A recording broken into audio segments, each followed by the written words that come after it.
হয়েছে, লাল শাক প্রচুর লাল ছিল, আলুর কালারটাও চেঞ্জ হয়েছে, গাজরের কালার চলে আসছে।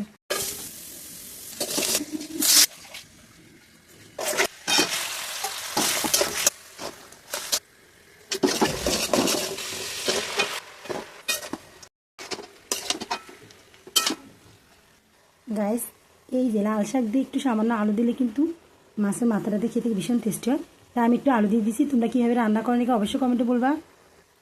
এই দেখো, এখন মাছের মাথাগুলো দিদি আমি কেন দিছি, আমি একসাথে দিতে পারতাম কিন্তু কাটা বেশি হয়ে যাবে, তাই আমি উপর দিয়ে দিছি। এখন আমি এটাকে আর একটু নেড়ে চেড়ে উঠিয়ে ফেলবো।